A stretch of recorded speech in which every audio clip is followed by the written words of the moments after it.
Between the years of 1986 and 1990, Marvel delivered some of its most iconic and influential storylines. Heroes and villains clashed in Mutant Massacre, the first X-Men crossover that changed the team forever. Spider-Man's darkest days began with Kraven's Last Hunt. The Inferno event turned New York into a literal hellscape, and Acts of Vengeance saw villains swapping enemies in an all-out battle of wits and power. Marvel events in this era weren't just about big fights, they were about consequences. Heroes lost, worlds crumbled, and the stories pushed characters to their limit, in ways that still resonate today. So let's break down Marvel's eventful road from 1986 to 1990 and see how it shaped the future of comics.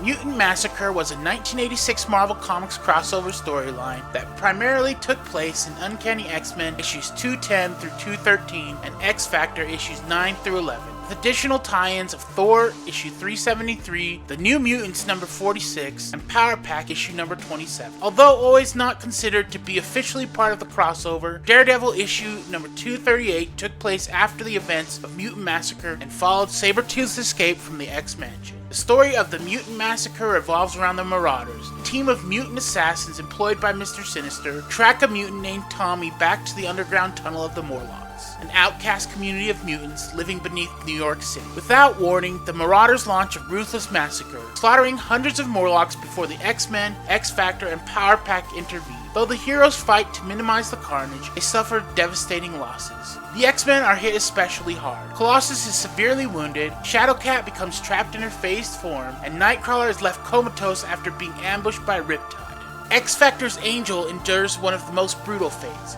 as he is pinned to the wall by the Marauder harpoon, leaving his wings so badly damaged that they later required amputation. Thor arrives too late to prevent the massacre, but incinerates the Morlock tunnels with fire, unknowingly leading the X-Men to briefly believe that the New Mutants perished in the blaze. Meanwhile, Wolverine battles Sabretooth, who later infiltrates the X-Mansion, only to be driven away by Psylocke, marking her official induction into the X-Men. The massacre leaves lasting consequences across the X-universe. Apocalypse seizes the opportunity to transform Angel, who lost his wings, into his Horseman of Death, later becoming known as Archangel. Mask assumes control of the surviving Morlocks using his grotesque powers to forcibly disfigure them, and Wolverine secretly discovers that Jean Grey is alive after detecting her scent in the tunnels, but he chooses to keep this revelation to himself. Years later, it is revealed that Mr. Sinister ordered the massacre to eliminate the Morlocks, who are actually the failed genetic experiments of the Dark Beast, a twisted version of Hank McCoy from the Age of Apocalypse time. Further retcons expose Gambit's hidden role. He was unknowingly hired by Sinister to assemble the Marauders, leading to his temporary expulsion from the X-Men when the truth is revealed. Mutant Massacre was originally conceived by Chris Claremont as a storyline within Uncanny X-Men, but X-Factor writer Louise Simon suggested expanding it to a crossover, arguing that a storyline of this magnitude needed to be told across multiple books. The creative teams collaborated extensively, exchanging scripts and discussing the interconnected storylines, though Simonson later admitted that the coordination was horrible despite the event's success. Walt Simonson, who wrote the Thor tie-ins and penciled X-Factor, explained that the goal was to craft a crossover that could be followed through any one series, though reading them all provided a fuller picture. Mutant Massacre set the tone for future events, proving that large-scale, interconnected narratives could reshape the mutant mythos and sell books. Crossover proved to be an unexpected success, significantly boosting sales for Marvel's mutant titles and establishing the tradition of annual X-Men crossovers that would continue for years to come.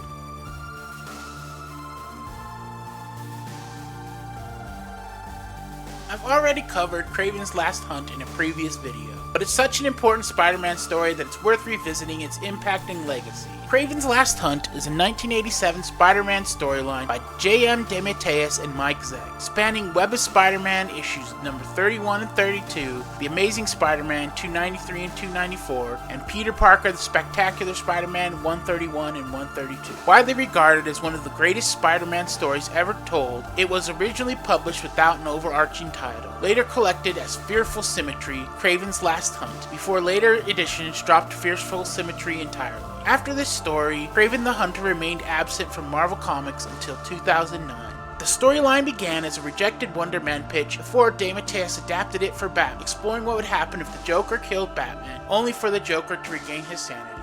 After DC rejected it due to similarities with The Killing Joke, DeMatteis repitched it using Hugo Strange, but was again turned down. Finally, he reworked it for Marvel, initially creating a new villain before swapping in Kraven after rereading the official handbook of the Marvel Universe. Marvel's decision to marry Peter Parker and Mary Jane Watson led DeMatteis to make the relationship a central emotional thread. Editor Jim Salicrup ensured the story ran across all 3 Spider-Man titles to prevent other stories from lessening its impact. Mike Zeck created all 6 covers before drawing the interiors, with the Web of Spider-Man number 32 Resurrection cover becoming one of the most iconic Spider-Man images in all of comics. The original Batman concept was eventually published by DC in Batman Legends of the Dark Knight number 65 through 68 as Going Sane in 1994. The story sees Kraven ambushing and shooting Spider-Man with a tranquilizer before burying him, then donning a Spider-Man costume to prove himself the superior version. He brutally takes down criminals and captures Vermin, who Spider-Man once needed Captain America's help to defeat. 2 weeks later, Spider-Man revives and digs himself out, immediately confronting Kraven despite not being fully recovered. Kraven refuses to fight, believing he has already won by proving himself the better Spider-Man. As a final act, he releases Vermin, defeats Spider-Man, only for Kraven to intervene. With his personal victory complete, Kraven reflects on his own life and takes his own with a rifle, leaving behind a confession and photographic proof of his actions. Spider-Man later captures Vermin and hands him over to the authorities, vowing to get him help. Kraven's Last Hunt is a psychological exploration of Spider-Man's identity and how others perceive him. Kraven sees Spider-Man as a dark, ruthless predator, failing to understand that Peter Parker remains compassionate and human no matter the mask. The story is framed by lines from William Blake's poem, The Tiger, replacing Tiger with Spider. Frequently ranked among the best Spider-Man stories ever, it was named the greatest by Comic Book Resources, while Complex and IGN placed it in their top 5. Comic Book Revolution praised its portrayal of Kraven and the Peter/Mary Jane marriage, particularly Mary Jane's reaction to Peter's disappearance. By running across all 3 Spider-Man titles, Marvel gave Kraven's Last Hunt an event feel, cementing its legacy as a groundbreaking, influential story that remains one of the most celebrated in Spider-Man's history. If you want an even deeper breakdown, be sure to check out my previous video where I covered the full story in detail.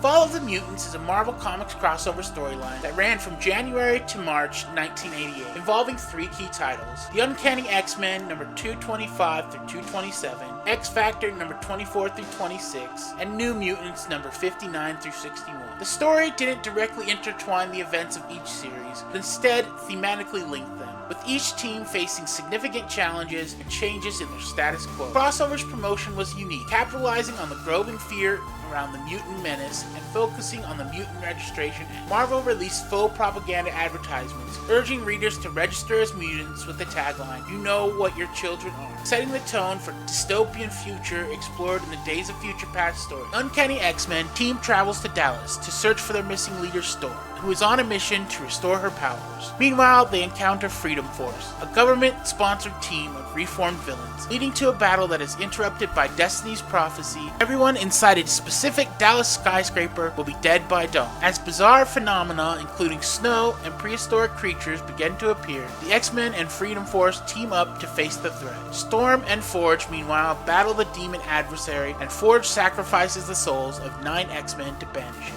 However, Goddess Roma resurrects the team and gives them the Siege Perilous, a device that can reset time should they be discovered. In X-Factor, Cyclops, Marvel, Beast, Iceman, and Caliban are captured by Apocalypse, who tries to recruit them for his war against humanity. They refuse, leading to a battle with Apocalypse's 4 horsemen. Angel is revealed as the Horseman of Death, having been transformed by Apocalypse. Despite their efforts, Apocalypse easily repels them and retreats, leaving the team to crash his airship onto their headquarters.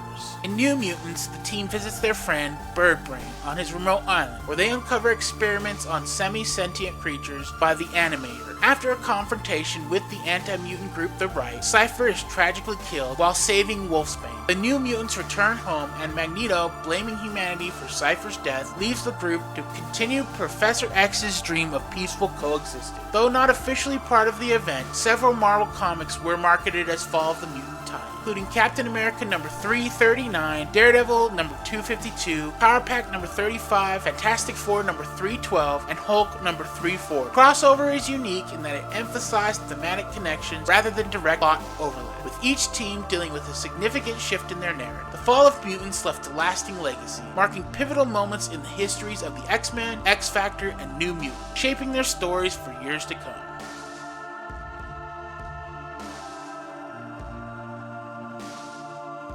The Evolutionary War is a Marvel crossover event that ran through most of the 1988 annuals, marking a significant moment in Marvel's crossover storytelling. It was the first major Marvel event to exclusively take place in annuals, setting a precedent for future crossover events, including Atlantis Attacks in 1989. The storyline was written by an ensemble of renowned writers such as Jerry Conway, Steve Englehart, Louise Simonson, Chris Claremont, and Steve Gerber. Plot centers on the High Evolutionary, a brilliant but unstable geneticist who has spent his life striving to unlock the mysteries of life and to create the new intelligent being. His crowning achievement was the creation of Counter-Earth, a mere planet he created for his genetic experiment. However, his grand plans are shattered when the Beyonders capture Counter-Earth for their cosmic museum, dwarfing his aspirations to godhood. His failure leads him into a deep depression, and in an attempt to end this suffering, he provokes the Hulk into damaging his armor, hoping to die. The Evolutionary survives and uses his survival as a turning point to rededicate himself, accelerating the evolution of humanity. The ultimate goal of creating a race superior to all others, including the Beyonders. The Evolutionary initiates several operations to further his goal. His Purifiers, specialized troops he commands, are sent to sterilize primitive races in Subterranean. But the discovery of a mutant moloid attracts the intervention of X-Factor and Apocalypse. The resulting battle in space convinces the Evolutionary to cease his operations there, as he is persuaded by Apocalypse that the Subterraneans have potential. Meanwhile, in Bogota, the Evolutionary sends his Eliminators to wipe out a drug cartel. Punisher arrives on the scene, and the brutal battle ends with him dispatching both the Purifiers and the drug cartel members. The Evolutionary then tries to recruit the Eternals to map the genetic code of the Silver Surfer, but the Surfer refuses, and the Eternals side with him to thwart the Evolutionary's plan. Next, the Purifiers target mutants, including Magma, whom they capture from Nova Roma. This sparks a rescue mission from the Hellfire Club and the New Mutants, with Mirage inadvertently enhancing her powers during the battle. At the same time, in New York City, a power struggle unfolds as the Kingpin, angered by disruptions to his drug empire, learns of the Evolutionary's plans and allows the information to reach Spider-Man, Daredevil, and Speedball, who manage to stop the Purifiers from sterilizing the city's undesirables. In a pivotal move, the Evolutionary targets the Inhumans to obtain the Terrigen Mists, in a bid to enhance his evolutionary schemes.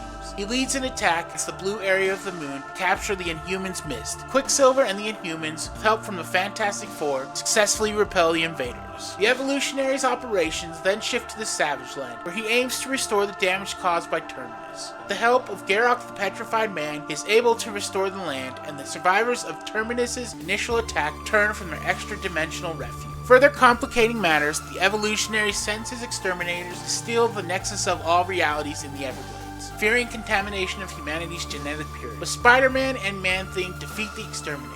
In the grandest stage of his plans, the Evolutionary constructs a genetic bomb that would alter all life on Earth. To complete it, he sends his gatherers and the sensors to Wakanda to obtain Vibranium. Unbeknownst to him, Bill Foster, one of the scientists working for the Evolutionary, secretly alerts the Black Panther, who along with the West Coast Avengers defends Wakanda. Despite their best efforts, the Vibranium is stolen. Estranged Avengers, including Moon Knight, Tigra, and Mockingbird, come across the Evolutionary Citadel in the Savage Land, where they rescue Bill Foster, who recovers his powers as Giant Man. Before the Evolutionary can complete his bomb, the Avengers use his own technology to hyper-evolve Hercules to match the Evolutionary's power in combat. In an epic battle, both Hercules and the High Evolutionary are seemingly destroyed, leaving the Avengers to stop the genetic bomb and save the world. In addition to the main story, each chapter of the crossover features a backup series titled The High Evolutionary, written by Mark Brunwald, with art by Paris Cullins and Ron Lim. These backup stories delve into the origins of the High Evolutionary,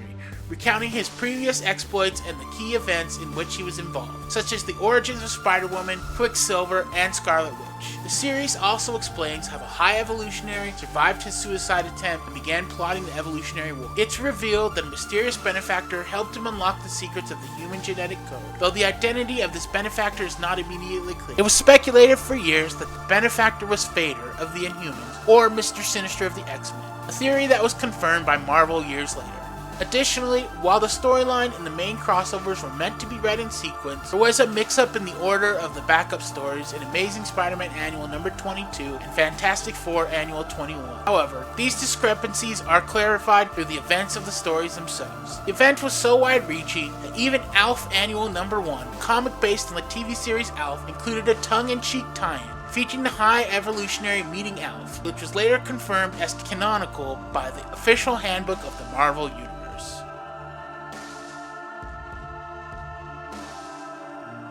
In 1989, Marvel Comics decided to do a crossover storyline that spanned multiple series, primarily affecting the X-Men titles, but extending to other corners of the Marvel Universe. This event was called Inferno. The event unfolded across Uncanny X-Men number 239 through 243, X-Factor 36 through 39, and Annual number 4, the New Mutants number 71 through 73, and the Exterminators number 1 through 4. Numerous tie-in issues spread throughout the Marvel line, including Excalibur 6 and 7, Avengers 298 through 300, Daredevils 262 through 263 and 265, Power Pack issues 42 through 44, Cloak and Dagger Volume 3 number 4, Fantastic Four number 322 through 324, and several Spider-Man issues. So yeah, you could say that there are quite a few issues that tie into Inferno. It was probably the biggest event in 1988. Central conflict of Inferno was a demonic invasion of New York City, orchestrated by the demons of Sim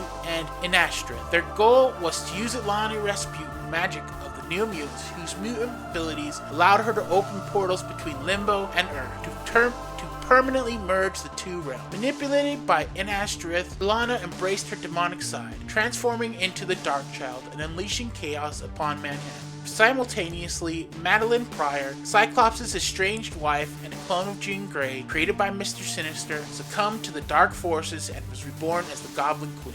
And Ashtoreth offered her a deal. He would help her find her kidnapped son Nathan in exchange for her existence in solidifying Limbo's foothold on. Under his influence, Madeline set out to sacrifice Nathan to open a permanent gateway between dimensions. Throughout the event, numerous Marvel heroes, including the Avengers, Fantastic Four, Daredevil, Power Pack, and Spider-Man, fought to defend New York against the waves of demons. Even inanimate objects became possessed, attacking citizens in bizarre and nightmarish ways.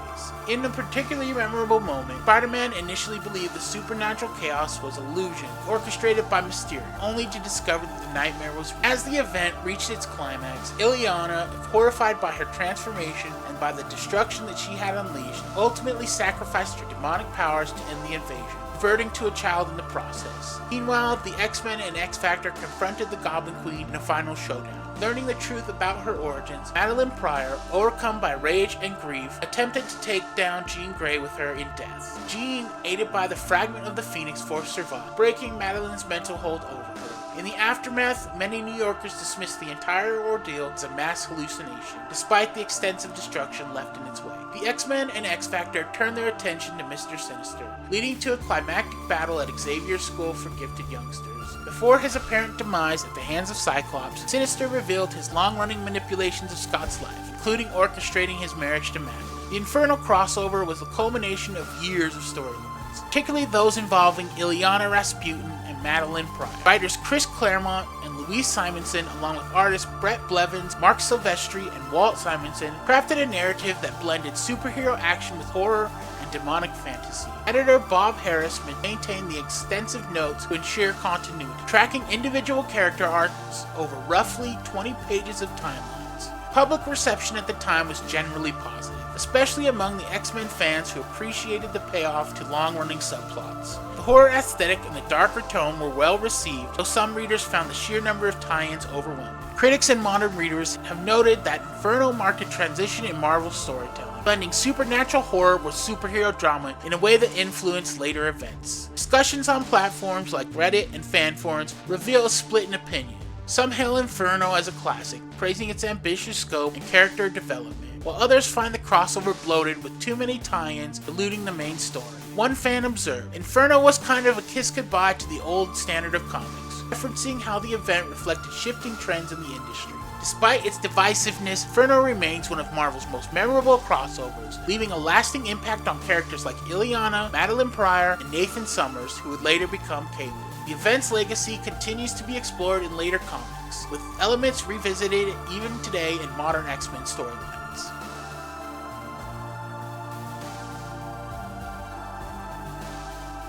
In the summer of 1989, Atlantis Attacks was a crossover event that ran through Marvel's summer annuals, expanding on the format established by 1988's The Evolutionary War. While the title suggests a major Atlantean assault, Atlantis and its then leader Attuma play a relatively minor role. True masterminds behind the storyline are the Lemurians, led by Lyra, and the deviant priest Gar, who seeks to bring back the seven-headed elder god Set. Unlike the Evolutionary War, which featured mostly standalone stories tied together by the High Evolutionary Scheme, Atlantis Attacks was a true serial, with many annuals ending in cliffhangers that directly continued into the next installment. The crossover spanned 14 parts in total. It also included a 14-part backup feature called The Serpent Crown Saga, written by Peter Sanderson with art by Mark Bagley, detailing the history of the Serpent Crown for new readers. Crossover begins when the Silver Surfer, distracted by the Second Kree-Skrull War, unwittingly revives Gar from a fungal state. This happened in Silver Surfer Annual number 2. Realizing he cannot defeat the Surfer, Gar flees to Earth and allies with Lyra. Together, they plan to summon Set, using the Serpent Crown. Gar recruits Attuma, promising him command of their combined army. Attuma's Atlanteans, Lyra's Lemurian rebels, and Gar's deviants to weaken the surface world in preparation for Set's return. Namor and Iron Man, investigating a Hydra operation, discover Attuma's forces, attempting to infiltrate the Panama Canal. Battle ensues with the heroes holding off the invasion until the US Air Force intervenes. Meanwhile, Gar and Lyra establish a base on Magneto's former island in the Bermuda Triangle, where they begin reconstructing the Serpent Crown. They also free the Abomination, who is possessed by Tyrannus, and restore his original mind. Gar's forces launch a coordinated attack on the US, with Attuma's lieutenants, U-Man, Tyrak, Lord Arno, and Warlord Crane, leading separate assaults on key military installations. Captain America assembles the Avengers to stop them, and the team successfully repel the attacks. Meanwhile, a team of deviants disguised as New Mutant members steal the Horn of Doom, summoning a sea monster that devastates Atlantis as a sacrifice to Set. Namorita and the New Mutants ultimately defeat the creature, but Atlantis is left in ruins.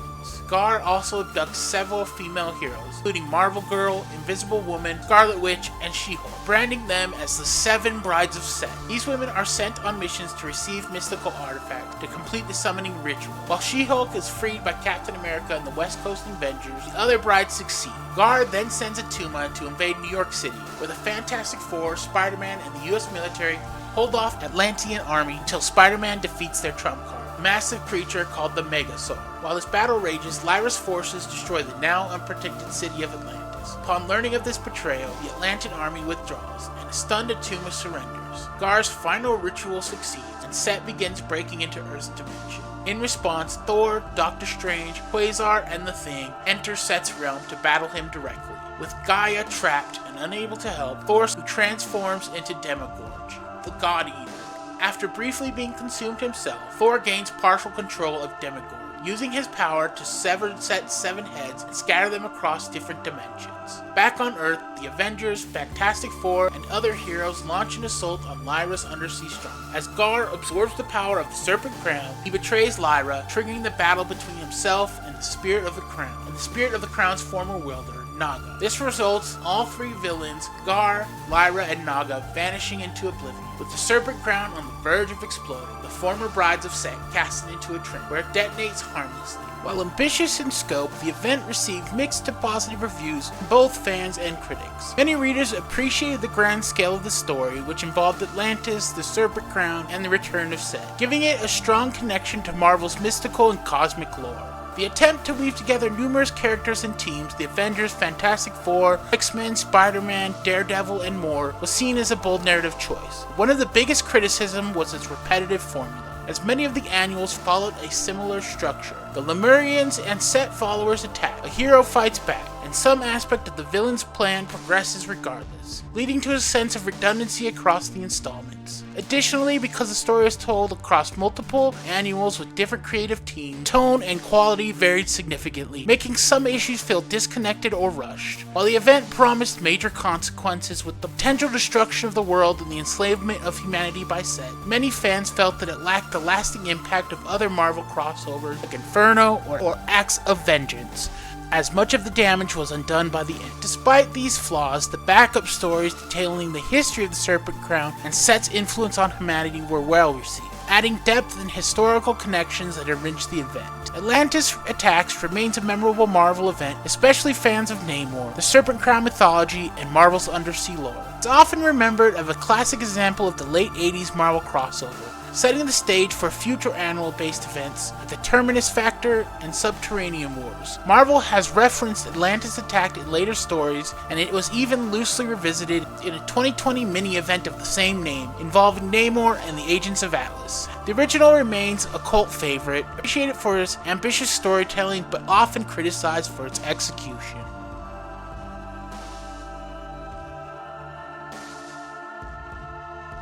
Acts of Vengeance was a company-wide crossover event from late 1989 into early 1990. Unlike the previous 3 fall crossovers, which revolved around the X-Men and their extended universe, Acts of Vengeance focused primarily on the Avengers and the Fantastic Four. Promotional materials teased the event as a shakeup of the traditional hero-villain dynamic, featuring an array of supervillains facing off against the heroes they had never encountered before. Core titles of the crossover included Avengers, Avengers Spotlight, Avengers West Coast, Captain America, Iron Man, Quasar, Thor, and Fantastic Four. Major tie-ins extended across the Amazing Spider-Man and other Spider-Man titles, Uncanny X-Men, and the second Damage Control Limited series. And an epilogue appeared in Cloak and Dagger, Web of Spider-Man, and Avengers Annual. Unlike later Marvel events, Acts of Vengeance did not follow a structured narrative, rather served as a conceptual crossover exploring what would happen if heroes faced villains outside of their usual rogues gallery. This led to matchups such as Spider-Man vs. Gravitron, Daredevil vs. Ultron, and the Hulk vs. Grey Gargoyle. In many ways, Acts of Vengeance was a spiritual predecessor to Marvel's Dark Reign, where villains temporarily seized power in unexpected ways. At the heart of the event was a secretive alliance of Marvel's top villains, known as the Prime Movers. This cabal, composed of Doctor Doom, Magneto, Kingpin, Wizard, Mandarin, and Red Skull, believed that they were the masterminds behind the villain-swapping strategy. They were all being manipulated by Loki, who disguised himself as an unassuming man in a white suit, playing each villain against each other while orchestrating the event from behind the scenes. The villains reasoned that years of constant defeat were due to their repetitive strategies, and by targeting unfamiliar heroes, they could catch them off guard and achieve victory. The event also introduced major status quo changes for certain characters.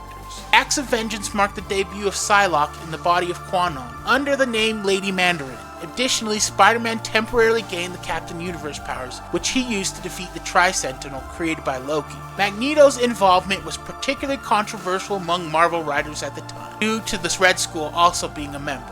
This led to Mark Gruenwald retconning his participation in Captain America's number 367, revealing that Magneto had only joined Villains Alliance as a ruse, capture and bury the Red Skull alive.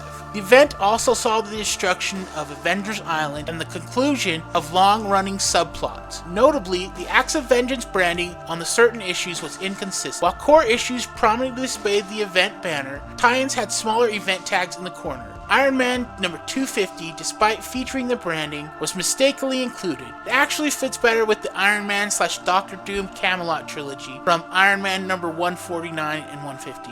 Nevertheless, it thematically aligns with the Acts of Vengeance and is often read alongside the event. In 2019, Marvel published Acts of Evil, a thematic sequel marking the event's 30th anniversary. While not a direct continuation, it embraces a similar concept of unexpected hero and villain matchups across various titles.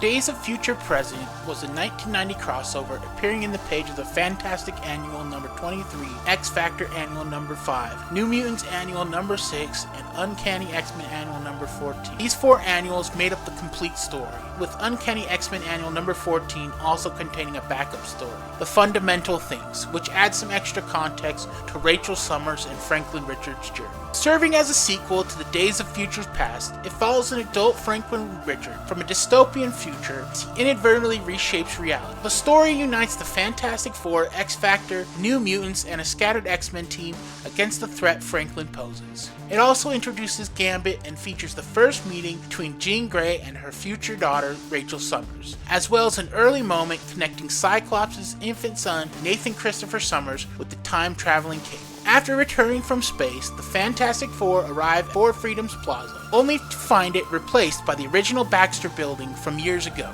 Confused, they investigate and discover an adult Franklin Richards, who is equally bewildered. He recognizes them, but is shocked to see his younger self still a child. His appearance disrupts reality, drawing the attention of Rachel Summers, Forge, and Banshee, as well as the mutant hunter Ahab, who launches an attack using miniature sentinels. During the chaos, Franklin vanishes. Meanwhile, Franklin materializes aboard X-Factor's ship. Because the ship did not exist in his memories of the past, it begins to fade from existence. X-Factor, Cyclops, Jean Grey, Archangel, Iceman, and Beast teams up with the Fantastic Four, Rachel, Forge, and Banshee to track Franklin down.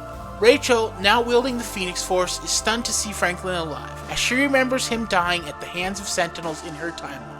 Ahab reappears, forcing the heroes into battle. Amid the fight, Jean Grey meets Rachel for the first time, but refuses to acknowledge her as her daughter. Franklin, further confused by this contradiction, panics when he sees a baby Nathan Christopher Summers, the son of Cyclops and Madeline Pryor. Overwhelmed, he knowingly caused the infant to disappear. Franklin then appears at Xavier's school, where the New Mutants, led by Cable, encounter him. The young mutants Sunspot, Warlock, Boom Boom, Cannonball, Richter, and Wolfsbane come face to face with adult versions of themselves, including a resurrected Cypher, whom they know to be dead. This confrontation reveals that Franklin is unintentionally warping reality. Before they can reach him, he disappears once again. Ahab arrives, launching another attack. In response, Franklin instinctively obliterates the Hounds, revealing his immense powers. Realizing the danger he poses, both the older and younger Franklins work together to seal the younger one's abilities, causing him to slip into a coma. With his task complete, adult Franklin vanishes. After these events, Franklin, still unconscious, begins to fade. Rachel and Franklin's dream self decide to leave together to create a new future. Before departing, Franklin manipulates Reed and Sue Richards into a state of euphoria, but they won't stop him. With the young Franklin still comatose and growing weaker, Hero scrambles for a solution. At Xavier's school, the scattered X-Men regroup. Storm, now leading the team, works alongside Forge and Banshee. Gambit makes his first appearance, aiding the X-Men in tracking Franklin. Ahab returns and successfully captures Cyclops and Sue Storm, transforming them into Hounds under his control. Using them, he attempts to hunt down Franklin, Rachel, and baby Nathan. A final battle ensues, during which Storm deduces that the adult Franklin is merely a dream self, projected into the past at the moment of his death in the future. Sustaining himself by draining energy from Rachel and young Franklin, he unwittingly puts them at risk. Realizing the truth, Franklin releases his stolen energy and vanishes.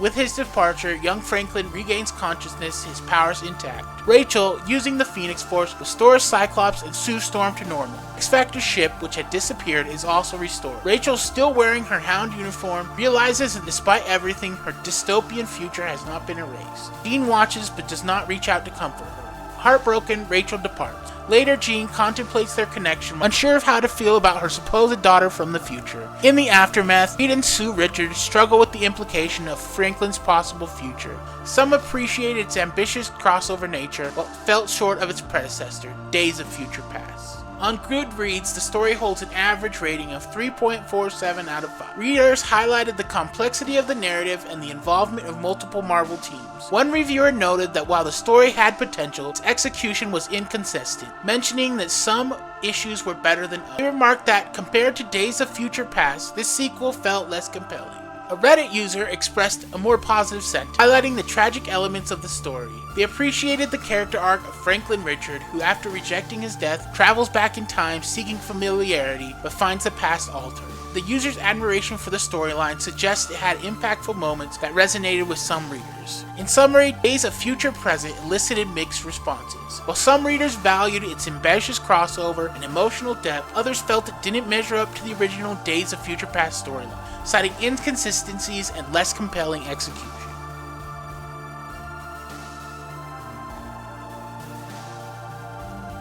And last on our list is Extinction Agenda, which came out in 1990. It was a crossover storyline that ran through Uncanny X-Men, X-Factor, and New Mutants. It marked the first time that all three mutant teams united in a single battle, facing the oppressive Genosian government. The event also served as a reunion for the X-Men who had been scattered after the events of Uncanny X-Men 246 through 251. Genosha, a nation built on mutant exploitation, launches an attack on the X-Mansion after the leadership of the cybernetic villain Cameron Hodge. Their forces, including an amnesiac Havoc, abduct Storm and several new mutants: Warlock, Boom Boom, Richter, and Wolfbane. During an escape attempt, Warlock is killed when his life energy is forcibly drained by Hodge.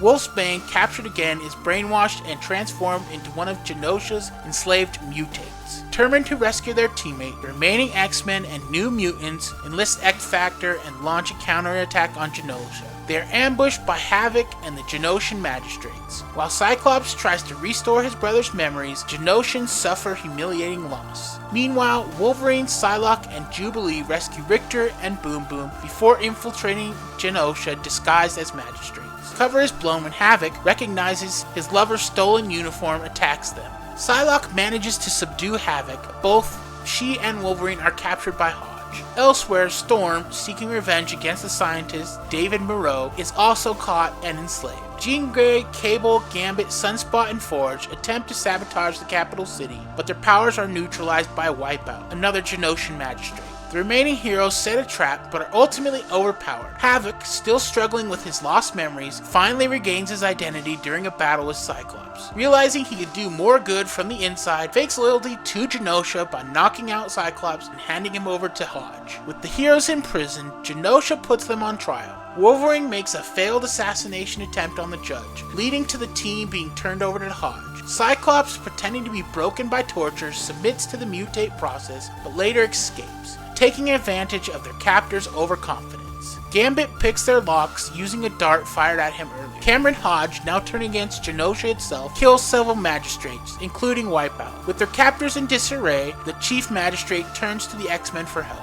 Using Storm's powers, she restores the mutants' abilities, breaking their restraints and even reversing Storm's brainwashing and age regression. As the heroes regroup, Jubilee, Richter, and Boom Boom encounter Moreau, who has developed a way to fight Hodge. He leads them to a citadel where they reunite with their teams. Moreau helps Wolfsbane break her brainwashing by forcing her to stay in wolf form. He then shoots Hodge with a prototype weapon, but is killed before he can finish him off. The mutants pursue Hodge through the citadel, with Cyclops and Havoc finally destroying his body. However, due to a mystical deal with an Asterith, Hodge's severed head remains alive. Richter collapses the citadel, burying him alive. With Genosha freed from Hodge's influence, Havoc and Wolfsbane choose to remain behind to help mend the fractured nation. The X-Men and their allies return home and hold a funeral for Warlock, spreading his ashes over the grave of his fallen friend Cypher. Extinction Agenda was a well-received crossover, though it had its share of criticisms. At the time of its release, it was a major success due to the involvement of artists Jim Lee and Rob Liefeld, both of whom were rising stars in the industry. Critically, the crossover was praised for uniting the three major mutant teams, X-Men, X-Factor, and New Mutants, for the first time in a major storyline. The stakes were high, with character deaths and major status quo shifts. Fans genuinely enjoyed the intense action and darker themes surrounding the mutant slavery of Genosha. The psychological toll on Wolfsbane, who was transformed into a mutate and bound to Havoc, became an enduring plotline that carried over into the later X-Factor story. Some readers and critics felt that the story was overly long and repetitive, with heroes being captured and escaping multiple times. Others noted that Cameron Hodge, while a formidable villain, became a bit cartoonish in his over-the-top evilness. Crossover also sidelined some characters, with certain team members getting little to do. Despite these criticisms, Extinction Agenda remains a significant storyline in X-Men history, marking a transition in the X-Books. Overall, while not as universally beloved as some other X-Men crossover, Extinction Agenda was an important and commercially successful event that had lasting effects on the X-Men mythos. And so, with these events, Marvel cemented the blueprint for modern event storytelling. The crossovers weren't just about the spectacle, they reshaped entire franchises, introduced lasting character arcs, and left ripple effects that would be felt for years. The X-Men evolved through the Mutant Massacre, Inferno, and Extinction Agenda. Spider-Man faced his darkest moment, and the Avengers stood against impossible odds. Stories were about survival, loss, and the ever-growing complexity of the Marvel Universe. As the 80s ended and the 90s approached, Marvel wasn't slowing down. The events would only get bigger, bolder, and more ambitious. Looking back, these late 80s crossovers laid the foundation for everything that was to come. So, what's your favorite Marvel event from this era? Did one of these stories make a lasting impression on you? Would you like me to do a full video in depth of any of the events that you heard here? Let me know down in the comments. And if you enjoyed this breakdown, be sure to like the video and subscribe to the channel and hit that notification bell so you don't miss the next episode, where we'll head into the extreme era of the 90s. Thanks for watching, and as always, I'll catch you in the next one.